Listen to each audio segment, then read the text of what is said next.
시청자 여러분 안녕하십니까? 헬로티비 뉴스 부산입니다. 저희 부산방송에서는 지난 시간 KTX급 고속철도인 EMU 250 열차의 모습을 단독으로 공개해드렸는데요. 이 열차가 우리 지역을 달리기 위해선 동계남부선 복선 전철 사업이 완료돼야 합니다. 이 선로 작업이 마무리되면 동계선 광역전철을 타고 울산까지 그리고 고속철도를 탄다면 단 35분 만에 울산까지 갈 수 있습니다. 김현정 기자가 취재했습니다. 동해남부선의 복선 전철화를 위해 단선 철도가 폐선되고 지난 2016년 12월 30일 1단계 구간이 개통됐습니다. 부전역에서 일광역까지 1단계 14개 구간은 사실상 도시철도 5호선의 역할을 하며 운행되고 있습니다. 현재 2단계 구간인 일광역에서 울산 태화강역까지는 공정률 81%로 공사가 추진되고 있습니다. 2019년 말까지 교량 20개소, 터널 12개소 등 주요 토목공사가 완공하고 후속 공정인 궤도, 건물, 전력, 신호, 통신공사를 2020년 말까지 완료할 예정입니다. 주요 공사가 완료되면 개통 전까지 약 6개월간의 시험 및 시운전 과정을 거쳐 2021년 하반기 개통 예정입니다. 2021년 하반기 개통에 맞춰 일광과 태화강역 구간에는 좌천과 원래, 서생, 남창 등 8개 역사가 신축됩니다. 그중 무궁화호가 정차하는 좌천역과 남창역, 덕하역의 경우 시민들의 편의를 위해 2020년 상반기부터 운영될 예정입니다. 광역철도와 간선철도가 함께 달리게 될 동해남부선 복선전철, 준고속철도인 EMU 250은 무궁화호를 대체해 2022년부터 도입됩니다.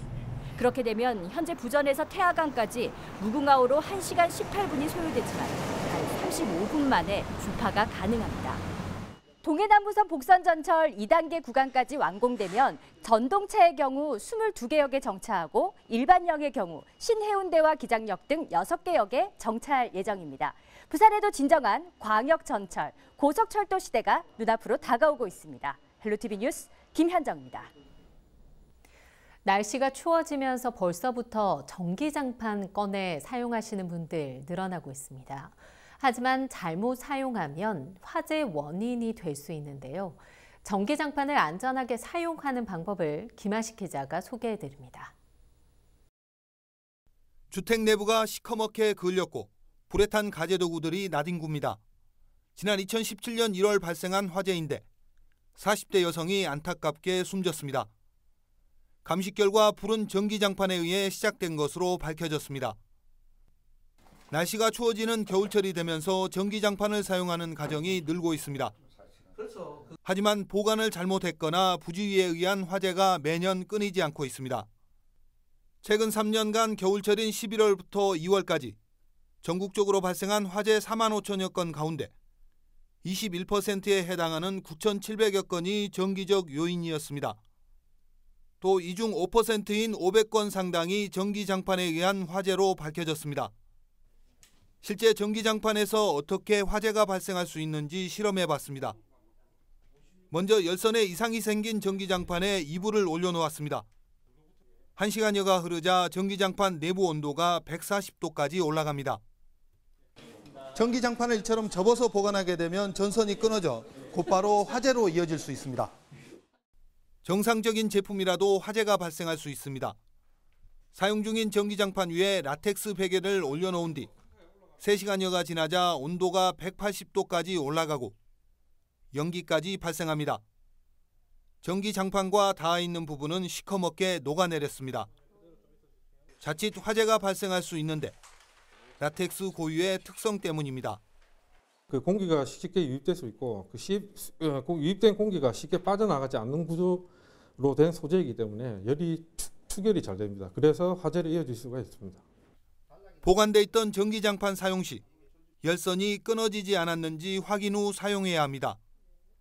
또 전기장판 구입 시 KS 인증 제품인지 확인하고 외출을 할 때는 반드시 전원을 차단해야 만약에 발생할 수 있는 화재를 예방할 수 있습니다. 헬로티비 뉴스 김한식입니다. 부산대가 추진 중인 전국 최초의 국립예술 중고등 특수학교의 건립 예정 부지를 둘러싼 갈등이 계속되고 있습니다. 생태 환경이 좋은 금정산 자락이다 보니 환경단체의 반발이 거셉니다. 평행선을 긋는 대립 속에 장애 아동을 둔 가족들은 속이 탑니다. 앵커 리포터입니다.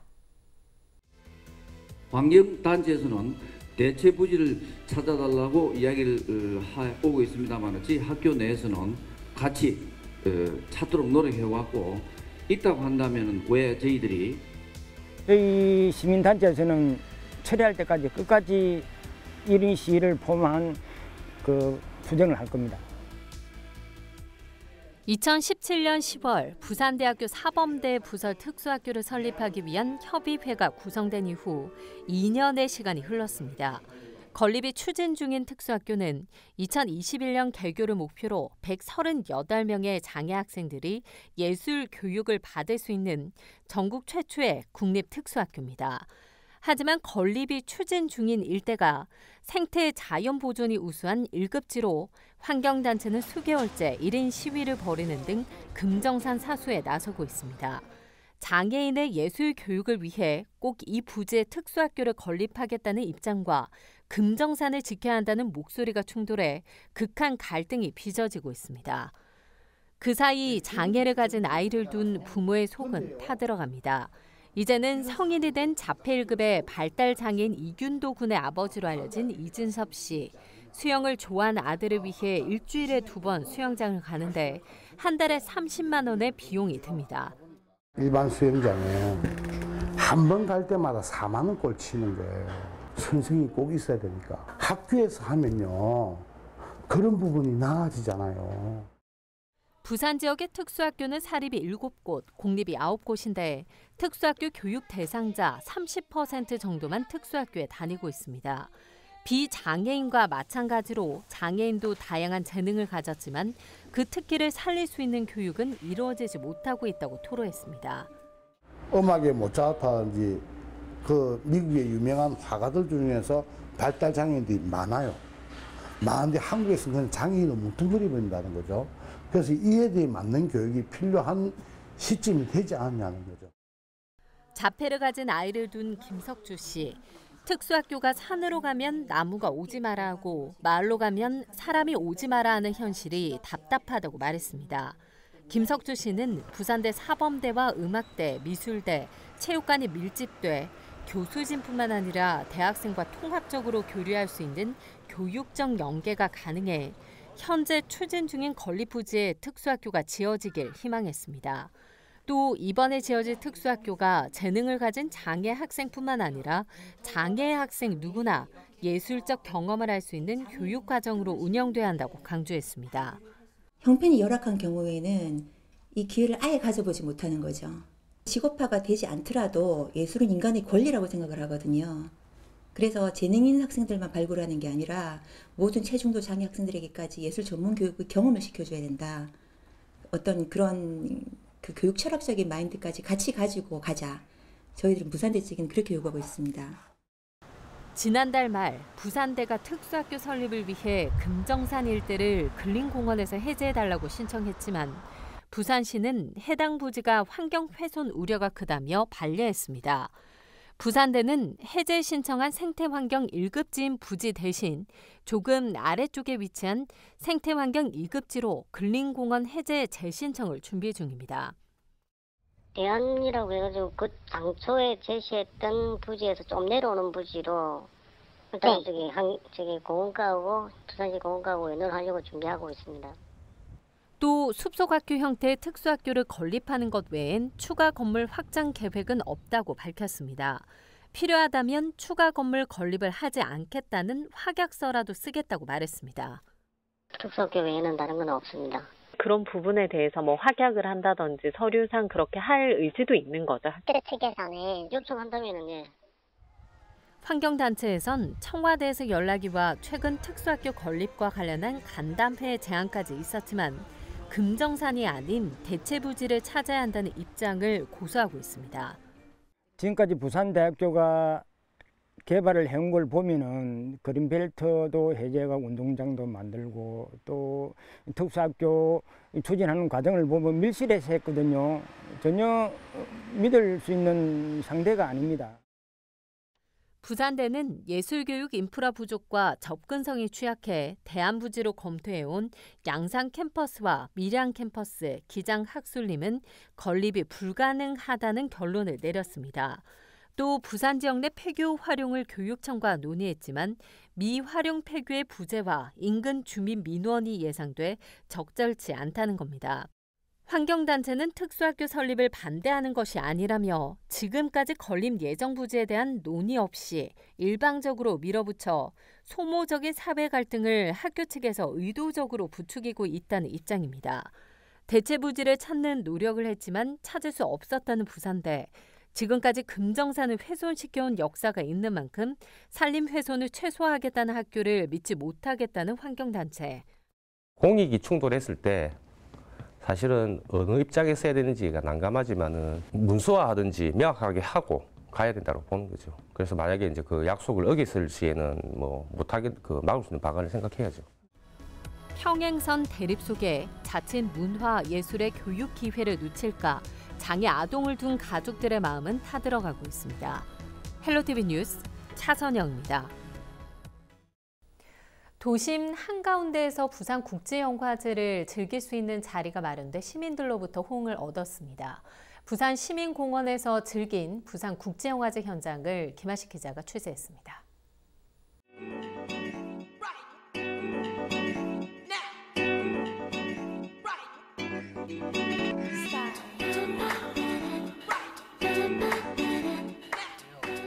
돗자리와 담요를 들고 잔디광장을 찾는 시민들.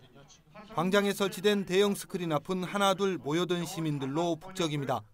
부산국제영화제 프로그램 중 하나인 한국영화 100주년 기념 상영회가 부산시민공원에서 펼쳐지고 있습니다. 이날 상영작은 지난 2003년 개봉된 봉준호 감독의 영화 살인의 추억입니다. 상영 전 배우 명계남 등의 무대 인사와 봉준호 감독의 기생충의 영어 번역자 겸 영화평론가 달씨 파켓이 출연해 감상 포인트와 주요 장면 등을 설명합니다. 자 박연에서 현사들이 식사하러 오는데 이 장면은 한 번에 다 찍었어요. 한 테이크로 찍는 장면인데 아주 봉준호스러운 장면이라고. 살인의 추억은 이미 시민들에게 익숙합니다. 하지만 영화평론가의 설명이 곁들어지면서 익숙함 속에서 또 다른 재미를 찾을 수 있습니다. 이렇게 연출한 부분을 주의해서 봐라라고 얘기를 하니까 좀 더 주의 깊게 봐야겠다는 생각도 들고 이제 더 영화를 좀 재미있게 관람할 수 있지 않을까 생각합니다. 좀 더 그 부분에 대해서 디테일을 신경 썼다고 해서 그런 부분에서 더 주의 깊게 보게 될 것 같기도 하고 그런 부분 찾아서 보는 재미도 있어요. 부산국제영화제 역사상 최초로 시민공원에서 프로그램이 개최되면서 이날 하루에만 400여 명이 찾았습니다. 가족과 연인, 직장 동료에서 전동 휠체어를 탄 시민까지 담장이 없는 영화관에는 누구나 쉽게 찾아와 영화제를 즐겼습니다. 탁 트인 공간만큼 자유롭게 즐기는 영화는 시민들에게 특별한 추억이 됩니다. 극장에서 보는 것보다 그냥 색달라가지고 저희 처음 와가지고 오늘 한번 좋은 경험 해보려고 왔거든요. 근데 괜찮은 것 같아요, 야외에서. 야외에서 볼 수 있고 한 것들이 평소에 할 수 있는 것들이 아니니까 좀 색다른 경험이 되고 좋은 것 같아요. 깊어가는 가을밤, 도심 속 공원에서 펼쳐지는 명작들의 향연이 시민들에게 즐거움을 선사하고 있습니다. 부산시민공원 잔디광장에서는 영화제 기간인 12일까지 매일 저녁 7시부터 다양한 한국 영화들이 상영됩니다. 헬로티비 뉴스 김한식입니다. 제100회 전국체전이 마무리가 됐는데요. 이번 전국체전에선 여고부 다이빙에서 좋은 성적이 나왔습니다. 2개의 은메달을 차지한 부산 최고 김현정 선수를 김현정 기자가 만나봤습니다.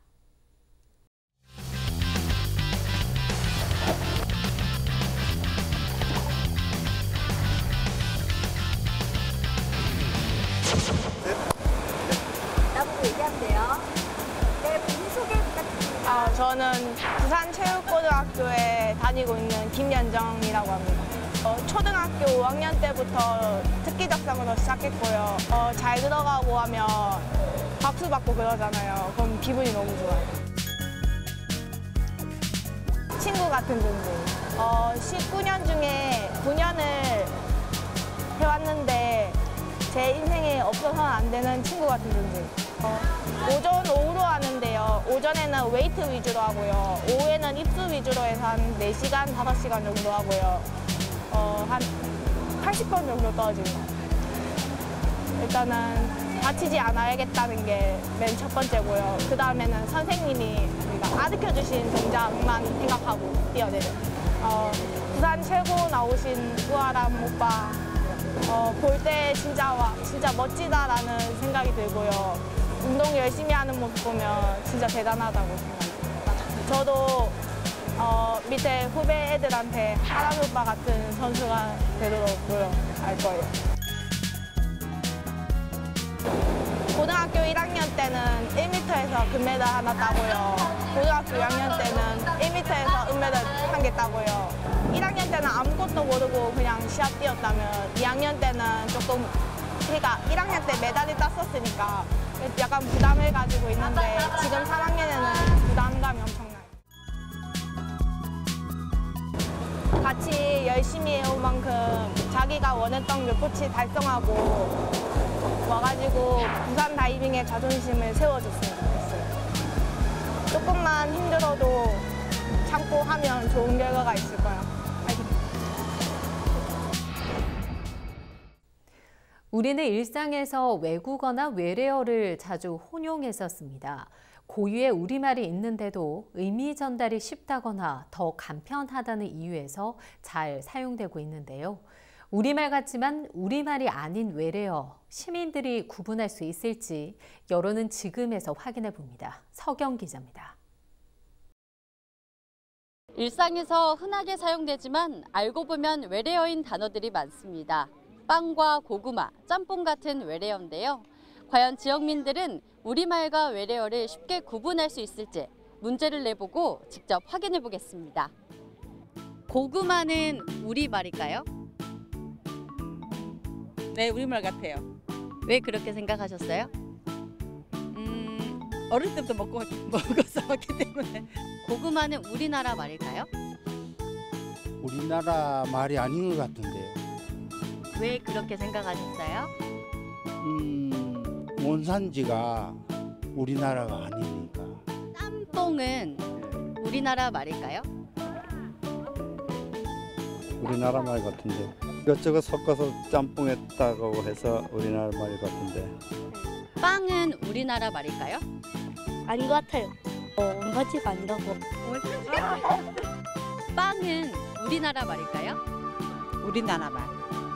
그 소태자가 쪄가지고 보통 그렇게 빵 간식으로 애들을 많이 해주잖아요.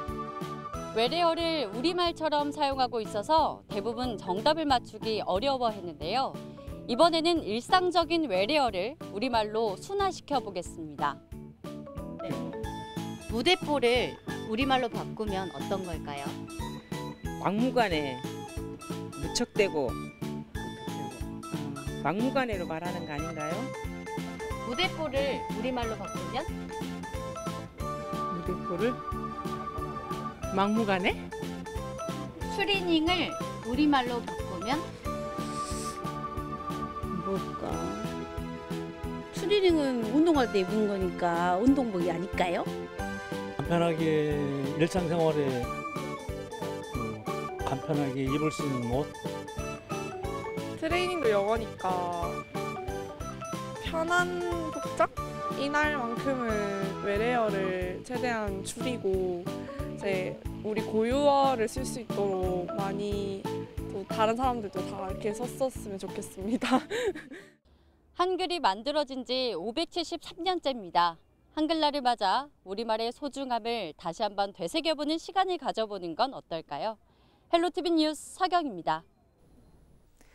시청이나 구군청 또 소속 기관에서 근무하는 노동자들에게는 생활임금이 적용됩니다. 부산시와 9개 구군에서 시행 중인데 내년 생활임금이 처음으로 10,000원대로 진입합니다. 이번 시간 생활임금 제도 시행의 기준이 되는 생활임금 조례를 살펴봅니다. 안수민 기자입니다. 생활임금은 노동자가 여유로운 생활을 할 수 있도록 최저임금보다 높은 임금을 지급하는 제도입니다. 지난 2013년 경기도와 서울 등에서 처음 도입된 뒤 전국의 광역, 기초자치단체로 확대됐습니다. 부산에서도 지난 2017년 중구에서 처음 이 제도가 도입됐습니다. 실질적으로 도시에서 가족들이 이제 생활을 영위하려면 어느 정도 이제 임금이 필요할까 이제 그런 생각을 해서 이제 생활임금 조례를 이제 제정하게 되었습니다. 같은 해 중구와 부산시를 비롯해 기장군, 동래구, 사상구, 지난해 남구와 해운대구, 부산 진구, 올해 수영구와 서구까지 조례가 만들어지면서 현재는 부산 10개 시군구로 생활임금 제도가 확대됐습니다. 이들 지역에선 내년도 생활임금이 속속 결정되고 있는데 부산시와 중구의 생활임금은 최초로 10,000원대를 넘겼습니다. 부산시의 생활임금은 지난해보다 2.9% 오른 1186원으로 확정됐는데 내년 최저임금인 시급 8,590원보다 1,500원가량 많습니다. 중구도 내년 최저임금보다 1,444원 많은 시급 1034원으로 생활임금이 최종 확정됐습니다. 부산 진구도 시급 9,769원으로 생활임금이 확정돼 150여 명의 구소속 근로자들이 내년 처음으로 생활임금을 적용받을 예정입니다. 그렇다면 이 같은 생활임금은 어떻게 결정될까? 생활임금 조례가 제정된 각 자치단체에는 공무원과 의원, 전문가 등 5명에서 11명 이내로 구성된 생활임금위원회가 꾸려집니다. 위원회는 물가 상승률이나 최저임금법에 따라 고시되는 최저임금, 근로자 평균 가계지출 수준 등을 기준으로 생활임금 수준을 심의해 결정하게 됩니다. 하지만 생활임금 적용 대상은 여전히 한정적입니다. 각 지자체별로 조금씩 차이는 있지만 대다수가 지자체 소속 출자 출연기관 근로자나 지자체에 위탁받은 기관 및 업체 소속 근로자 등입니다. 최저임금을 이제 보완하는 게 이제 생활임금인데요. 궁극적으로는 생활임금 조례가 확산되는 것도 중요하지만 최종 목표는 생활임금 조례가 없어지는 게 이제 가장 중요하다고 봅니다. 동일 노동을 하면서 동일 임금을 받아가는 이제 그게 이제 궁극적인 목표인데요. 당장에 이제 실현되기는 어렵겠지만 어떤 공공 부분에 일하는 노동자들도 똑같이 일을 하게 되면 똑같은 임금을 받고 그렇게 이제 생활을 할 수 있도록 하는 게 맞지 않냐 생각합니다. 부산시의 경우 지난해 기간제 노동자, 올해는 전액 12민간 위탁 사무수행 노동자까지 포함시키는 등 적용 범위를 확대해 나가고 있습니다. 조례 돋보기 안수민입니다. 기장군은 국가균형발전위원회에서 주관하는 2020년 생활 SOC 복합화 사업 전국 공모에서 최종 선정됐습니다. 기장군은 정관 빗물꿈 교육행복타운 조성사업의 1단계 아쿠아 드림파크 사업이 국비 49억 원 전액을 지원받게 됐다고 밝혔습니다. 이번에 국비를 지원받게 된 아쿠아 드림파크는 총 사업비 462억 원으로 지하 1층, 지상 2층 연면적 약 11,000제곱미터 규모로 실내 수영장과 피트니스, 요가 필라테스 등 국내 최대 규모의 수영장으로 건립할 계획입니다. 기장군은 내년도 생활 SOC 복합화 사업으로 빗물꿈 교육행복타운의 2단계 사업인 에듀파크에 대해서도 국비 확보에 총력을 다하겠다고 밝혔습니다. 지난해부터 올해 9월 말까지 영도구 복지 부정수급 신고센터로 접수된 신고가 53건에 달하는 것으로 집계됐습니다. 이에 따라 환수 조치된 부정수급액은 900여만 원입니다. 영도구는 일용 근로소득을 제때 신고하지 않고 수개월간 복지급여를 무단 수급한 3명을 형사고발했고 검찰이 국민기초생활보장법 위반 혐의를 인정해 재판을 진행하고 있다고 밝혔습니다. 부정수급으로 유죄가 인정될 경우 수급금 반납은 물론 1년 이하의 징역 또는 1,000만 원 이하의 벌금형에 처해질 수 있습니다. 영도구는 복지 부정수급 근절을 위해 수급자의 인식 개선과 의심 가구 적발 시 신고를 당부했습니다. 우리 지역의 이슈 콕 짚어봅니다. 헬로 이슈 토크. 이슈 토크입니다. 지난 3일 태풍 미탁의 영향으로 사하구 구평동의 한 야산에서 산사태가 일어나 일가족 3명과 인근 주민 1명이 매몰되는 참사가 발생했습니다. 부산시는 조사반을 구성해 피해 원인 분석 및 복구 방안 수립에 나섰는데요. 오늘 이슈토크에서는 산사태의 발생 원인과 예방 대책에 대해서 이야기 나눠보겠습니다. 부산대학교 토목공학과 임종철 교수와 함께합니다. 안녕하십니까? 네, 안녕하세요. 반갑습니다. 이번에 3일에 부산에서 굉장히 큰 참사가 발생을 했습니다. 그래서 좀 시청자분들이 산사태에 대한 호기심이 좀 굉장히 많아진 그런 상태인데요. 일단 산사태는 발생했다 하면은 굉장히 크고 작은 피해들이 좀 잇따라 발생을 하고 있습니다. 그렇죠. 그 산사태에 취약한 지역의 특징이란 게 있습니까? 예. 지금 현재 부산시에서는 보면은 290여 곳 산사태 취약 지역으로 관리를 하고 있고, 그다음 그것보다 조금 덜한 급경사지 등록 지역이라고 있습니다. 그게 한 670여 곳 있습니다. 그런 것들을 이제 공무원들하고 전문가들이 늘 취약 지역을 관리를 하고 있거든요. 그 관리라는 것은 유관 관찰도 있고, 또 개척도 있고, 조사도 있고 여러 가지가 있습니다. 그 상세한 그 집안의 문제라든가, 그다음에 이제 산사태 발생이 쉽게 발생할 수 있는 그런 지역이라든가 이런 것들에 대해서는 차츰 이야기를 드리도록 하겠습니다. 그렇다면 이제 산사태에 취약한 지역의 특징은 뭐가 있습니까? 산사태에 굉장히 취약한 거는, 산사태라는 거는 뭐냐면 일반적으로 자연산지를 이야기를 합니다. 그래서 산사태에 취약한 거는 이걸 보시면, 첫째는 산에 보면 안반이 많죠. 이 안반에 이제 이런 안반들이 많이 있습니다. 이게 이제 셰일이라는 그런 안반인데, 이 셰일은 보시면 이런 청이 있죠. 이 청을 따라서 잘 미끄러지는 거죠. 그래서 여기에 만약에 물이 들어가서 겨울에 얼게 되면 요 사이가 벌어집니다. 그 물이 3 내지 5% 팽창을 하기 때문에 벌어지고, 또 쉽게 흙으로 바뀝니다. 그래서 흙으로 바뀐 이 청에다가 물이 들어가서 얼고 또 팽창하고, 또 봄에 되면 녹겠죠. 녹으면 이 전체가 큰 덩어리가 떨어지는 그런 사고가 발생할 수 있죠. 첫째는 안반에서는 이런 형태의 안반 종류, 셰일이라는 이런 형태의 안반 종류, 또 이런 형태의 경사도, 이런 게 이제 가장 취약하게 되겠고, 둘째는 이제 흙의 경우에, 흙의 경우에도 흙의 종류들이 많이 있습니다. 그 종류에 따라서 특히 이제 세리분이 많은, 점토 성분이 많은 그런 흙들은 또 팽창하는 성질을 가지고 있습니다. 그러니까 물을 머금으면 굉장히 팽창하기 때문에 그런 종류의 흙들이 많은 곳은 특별한 관리가 필요하다. 이런 데서 산사태가 많이 일어나고, 특히 강우에 취약하다. 이렇게 볼 수 있고, 그래서 해빙기 안전점검을 하는 것입니다. 얼었다가 녹았을 때 가장 위험하니까. 산사태가 주로 발생하는 그런 위험 시기라고 하면 주로 뭐 장마 시즌인가요? 그렇죠. 장마 시즌이고, 둘째는 조금 전에 말씀드린 대로 해빙기, 봄에 이제 작은 비만 내리더라도 이게 잘 붕괴가 됩니다. 그다음에 이제 여름에 그럼 비가 많이 내리면 왜 붕괴 위험이 높아지느냐? 흙에서는 이제 흙 사이에 물이 들어가지 않습니까? 그럼 이제 포화도가 높아진다 이렇게 하죠. 물이 들어가면 무거워지겠죠. 우리 물 무게가 추가가 되니까 상당히 무거워지면 역시 붕괴 위험이 높아지겠죠.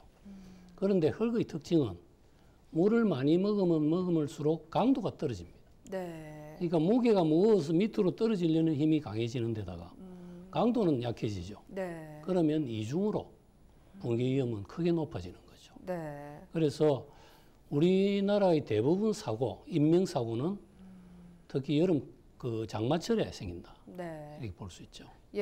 사실 이번에 산사태가 발생한 지역도 이 빗물에 취약한 석탄재가 대량으로 좀 매립이 돼 있었지만 사실 이 산사태 취약 지역은 아니었거든요. 지금 산사태 관리 체계는 좀 어떻게 이루어지고 있습니까? 산사태 관리는 이제 첫째는 이제 뭐 주민들이 위험하다고 이제 하면 전문가들이 가서 이제 둘러보고 등급을 매깁니다. 그 등급을 매기는데 일반적으로 이제 안반이라든가 이런 종류의 안반이라든가, 그다음 수목 상태, 그다음에 이제 붕적토라에서 흙과 돌이 섞여 있는 그런 지형이 있습니다.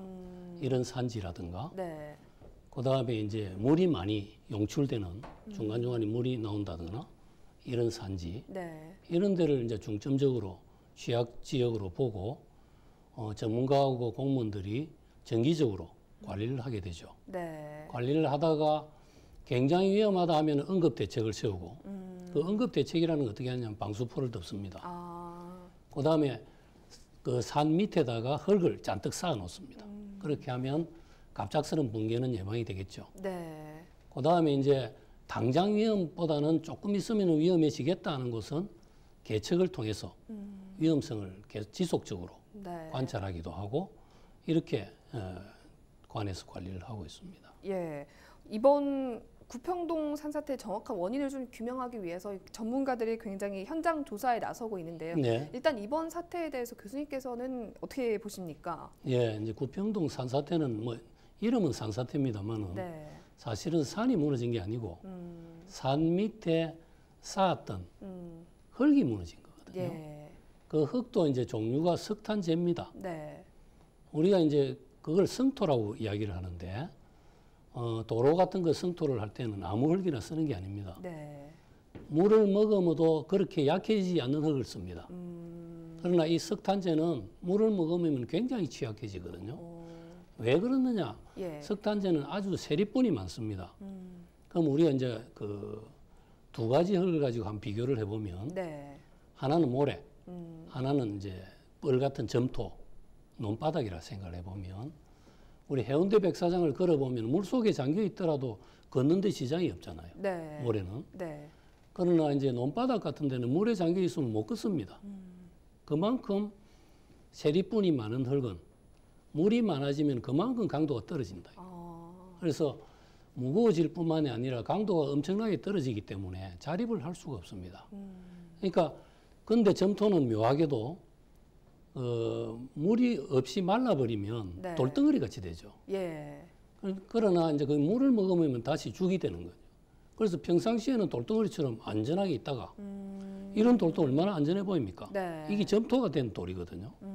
그러나 이런 것들이 물을 머금었을 때는 팽창도 하고 굉장히 이제 물처럼 약화되거든요. 네. 이제 우리 석탄재의 예를 한번 들어보면 석탄재에서 나오는 연기를 집진을 하면 미세한 입자들이 모입니다. 네. 그걸 뭐라 하냐면은 플라이 애쉬라고 합니다.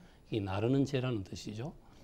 이 플라이 애쉬는 콘크리트의 재료로도 씁니다. 네. 뭐냐면 콘크리트에 이 플라이 애쉬를 넣으면 유동성이 좋아집니다. 즉 쉽게 흘러내린다.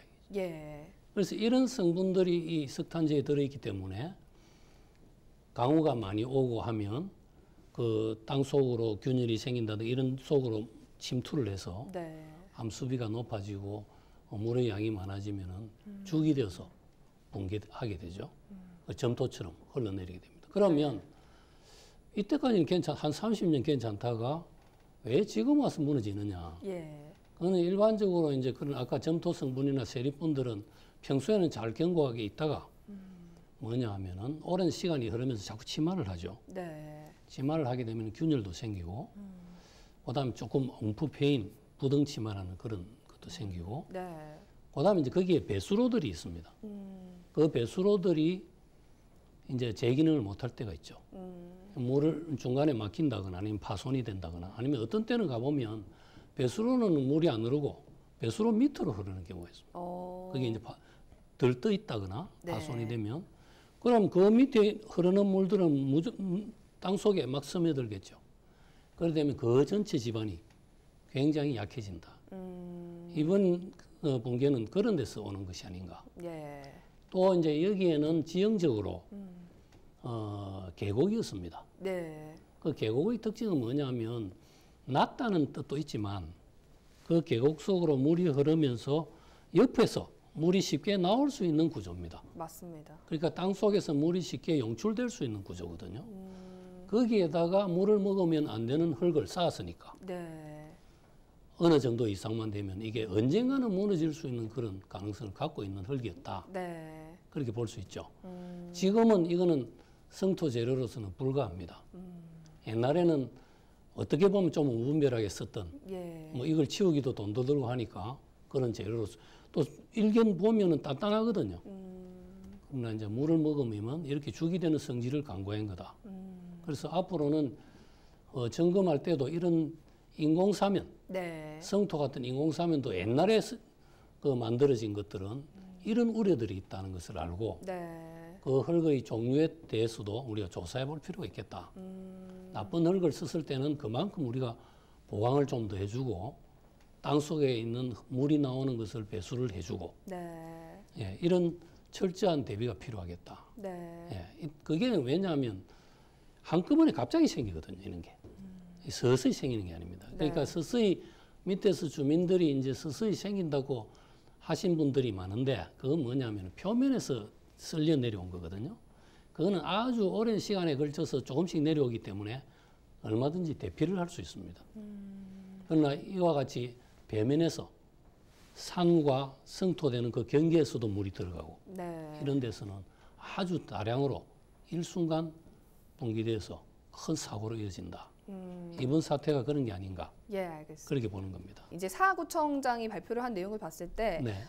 이 구역은 지금까지 산사태 취약 지역이 아니었다라고 발표를 했거든요. 네. 일반적으로 산사태가 발생하는 원인은 뭔가 있습니까? 그 산사태 취약 지역이라는 게 뭐냐면은 네. 특히 이제 수목의 상태, 그 다음에 이제 아까처럼 이런 안반이 어떤 종류냐, 그 다음에 이제 경사도가 어떠냐, 이런 기하학적인 모습을 가지고 주로 위험성 여부를 판정하고 있습니다. 지금은. 네. 그게 이제 9가지가 있습니다. 그러나 사실은 흙의 종류, 그죠? 안에서 물이 용출하느냐, 그 다음에 성토 같은 성토 재료가 뭐냐, 네. 이런 것들이 사실은 더 중요하다 볼 수 있죠. 그 다음에 제대로 배수 시설이 됐느냐, 이런 것들에 대한 우리가 인공사면에 대한 경각심도 같이 가져야 되겠다. 그래서 자연사면의 경우는 지금까지 주로 기하학적인, 그러니까 경사도가 급하다든가, 네. 그 다음에 수목이 너무 없다든가, 이런 것들을 가지고 이제 위험성을 판정해 가지고 관리를 하거든요. 네. 근데 앞으로는 안반이 이제 이런 청이 졌다거나 이런 것까지도 역학적인 것도 다 포함해서 이제 등급을 매길 필요가 있겠다. 그렇게 봅니다. 그리고 지금까지 놓친 부분들이 상당히 많다. 네. 우리가 이제 그 토목적인 입장에서 보면 그렇습니다. 이번 사태로 인해서 좀 경각심을 가지고 지금 오래전에 지어진 이런 인공사면들 다시 한번 점검할 때가 아닌가 그렇습니다. 이제 그런 생각을 해보는데요. 네. 사실 2011년도에도 서울시에서 이제 비슷한 사고가 있었다고 들었습니다. 네. 16명의 사상자를 낸 안타까운 사고였는데 네. 이번 구평동 산사태 좀 비슷하다고 보는 시각이 있습니다. 어떻게 생각하십니까? 그건 이제 그 지형적으로는 많이 다릅니다. 네. 오면산 산사태의 경우는 이제 그 일반 산지가 있고 네. 그 밑에다가 부지를 깎아서 조성해. 그래서 이제 위에 산에서부터 내려오는 다량의 물들이 거기에 모인 겁니다. 이 본래는 분산해 가지고 배수를 시켜야 되는데 네. 그 기능이 제대로 못 돼서 위에서 이제 다량의 물들이 내려오다 보니까 흙하고 돌이 같이 내려오는 그걸 이제 뭐라 하냐면 토성류라고 합니다. 네. 우리가 이제 그 눈사람 만들 때 그 눈덩이도 내려오면서 자꾸 커지지 않습니까? 네. 이 토성류는 에너지가 굉장히 크고 깎아내는 힘이 굉장히 강합니다. 또 무겁지 않습니까? 네. 흙하고 돌이 있기 때문에 이것들이 내려오면서 점점 커지는 거죠. 그래서 나중에 저 밑에 있는 어마어마한 바위도 그것들이 굴러내고 그런 것들이 대형 사고로 난 것이 우면산입니다. 네. 그러나 지금 같은 경우는 그런 자연산에다가 밑에 흙을 인공적으로 쌓아서 그 자연산과 인공 사면과의 경계에서 물이 침투가 되고 네. 배수가 여의치 않고 또 함수비가 높아지고 또 재료는 나쁘고 이런 어떻게 보면 인재에 가까운 네. 그런 모습을 띠고 있다. 우면산 산사태도 사실은 뭐 인재죠. 인재는. 예. 왜냐하면 배수 시설이 제대로 관리가 안 됐다. 그다음에 이제 토성류의 위험 지역인데 그런 것들이 관리가 안 되고 간과됐다. 뭐 이런 몇 가지들은 있습니다. 또 안반의 종류가 쉽게 붕괴가 되는 안반이었다. 네. 이런 것들이 있습니다. 네. 뭐 지금 산사태 취약 지역은 원래 산림보호법에 따라서 이제 관리 대상으로 지정이 돼서 관리가 되는데 네. 이번 사태를 통해서 이제 사각지대에 대한 경각심이 다시 이제 불러일으키고 있습니다. 네. 교수님께서는 이 산사태 위험 지도에 대해서 어떻게 보십니까? 예, 그 산사태 위험 지도는 조금 전에도 산사태 위험 등급에 대해서 말씀을 드렸는데 네. 위험 지도는 뭐냐면 수목의 상태, 그다음 경사도 수목의 상태라는 수목이 많으냐 적으냐. 영 수목이 없을 때는 위험하겠죠 아무래도. 네. 그다음 이런 안반의 종류가 화산이 폭발된 건 굉장히 안전합니다. 네. 이런 거는 점토가 만들어진 암석이거든요. 이런 종류라든가 경사도 이런 자연산지에 대한 9개 항목이 있습니다. 네. 그걸 가지고 위험 지도를 만듭니다. 등고선을 그리고 해서. 그러나 아까 말씀드린 대로 이것이 얼마나 풍화가 됐느냐. 그다음 이런 청이 있느냐. 그다음 이게 이제 흙으로 자꾸 가는 도중이냐. 그다음에 붕적토라 해서 흙과 돌이 섞여 있는 흙들이 많으냐. 네. 이거는 물이 침투가 쉽거든요. 그다음에 이제 특히 이제 경작지 이런 것도 좀 관리를 해야 됩니다. 이제 경작지가 있잖아요. 무단 경작을 하는 그게 굉장히 위험한 겁니다. 네. 그다음에 이제 왜냐하면은 물이 쉽게 침투를 하거든요. 풀이 없기 때문에 네. 쉽게 침투를 해서 사고가 많이 납니다. 그다음에 이제 나무가 그러면 수목 상태에서 아까 나무가 너무 없으면 위험하다 했는데 너무 많아도 안 됩니다. 네. 너무 많으면 어떻게 되느냐 하면은 밑에 풀이 못 자라죠. 그늘이 져서. 풀이 못 자라니까 표면을 보호를 못 합니다. 그럼 쉽게 깎이거든요. 이런 것까지도 세세하게 이번 기회에 정비를 해야 되겠다. 네. 위험 지도에 대해서. 그 다음에 이제 하나 추가할 거는 이런 인공사면, 성토와 같은 인공사면, 그 다음에 자연사면을 절취를 했을 때, 네. 절취를 했을 때 이런 방향이냐, 아니냐, 이런 역학적인 면, 그 다음에 땅속에서 용출이 되느냐, 이런 걸 가지고도 전부 다 합해서 지도를 만들어야 된다. 네. 예, 모습만 가지고는 이제는 곤란하다. 이런 생각을 하게 됩니다. 네, 이번 사태가 진짜 좋은 교훈이 될 것 같은데요. 네. 산사태가 일어나면 순식간에 이제 주변을 덮치게 돼서 굉장히 인명 피해가 많이 발생을 합니다. 네. 이제 향후 앞으로 이런 일들을 좀 막으려면 예방 대책이 굉장히 중요하다 이런 생각이 드는데요. 예. 예방 대책에는 어떤 것들이 있을까요? 뭐 어쨌든 전문가들하고 자꾸 가서 볼 수밖에 없는 거죠. 네. 특히 이제 그 관리 대상은 아까 말씀드린 대로 안반의 종류가 불리하다거나 그다음에 그런 것들에 대해서 특별 관리를 해야 됩니다. 네. 그다음에 아까 흙과 돌이 섞여 있는 붕적토라든가 그다음에 이제 이런 게 있습니다. 나무 줄기가 쪽쪽 바른 지형은 네. 안전한 지형입니다. 큰 나무가 있는데 이렇게 많이 휘어 있죠. 네. 이거는 이 나무가 자라면서 자꾸 집안이 움직여서 넘어졌다가 다시 올라가고 넘어졌다 올라가고 한 그런 흔적입니다. 네. 그래서 멀쩡한 산으로 보이더라도 줄기가 많이 휘어져 있는 곳은 특별 관리를 해야 된다. 자주 가보고 개척기를 심어놓고 네. 그렇게 해서 관리를 하고 혹시 밑에 쪽에서 아무리 안반이라 해도 물이 나온다거나 겨울에 얼어 있다거나 네. 이런 것들은 아주 위험한 거죠. 그래서 이제 만약에 이렇게 해서 이런 걸 관리를 하다가 균일이 난다거나 네. 그다음에 이제 안반에 이런 그 사이 틈새가 벌어지고 했을 때 응급 대책을 뭘 수립을 하느냐 하면 방수포를 첫째는 덮어줘야 됩니다. 네. 물이 침투하지 않도록 해주고 둘째는 뭐냐면은 압성토라고 해서 무너지는 밑에 쪽에다가 네. 흙이든 뭐든 무거운 물건을 잔뜩 쌓아놔야 돼요. 그다음에 물론 대피는 처음으로 대피 발령을 해야 되겠죠. 네. 주민들부터 대피를 시켜놓고 이제 그런 방수포를 덮고 압성토를 실시하고 뭐 이런 것들이 이제 필요하겠죠. 그 네. 후에 나중에 이제 장기적인 안정 대책은 땅 속에다가 핀을 꼽는다거나 옹벽을 세우거나 여러 가지 대책들이 있습니다. 그다음에 네. 그런 대책을 세우더라도 특히 중요한 것은 땅 속에서 물이 용출되는 게 있는가. 땅 속에서 물이 용출되는 지형, 아까 이번에 사고 난 그 계곡 같은 네. 그런 것을 메웠다거나 이럴 때는 땅 속에 있는 물을 신속하게 배출시켜주는 그런 배수시설이 특히 중요한 거죠. 네. 네, 잘 알겠습니다. 네. 이번 사태를 교훈으로 삼아서 앞으로 네. 이런 참사가 일어나지 않도록 좀 전국적으로 조사가 필요할 것 같고요. 네. 앞으로도 부산시 자체에서도 이 사태에 대해서 마지막까지 좀 조사가 잘 이루어졌으면 하는 그런 바람입니다. 예. 이번 사고로 목숨을 잃으신 분들의 명복을 빌면서 오늘 이슈토크 마치겠습니다. 네. 함께해 주셔서 고맙습니다. 네, 감사합니다.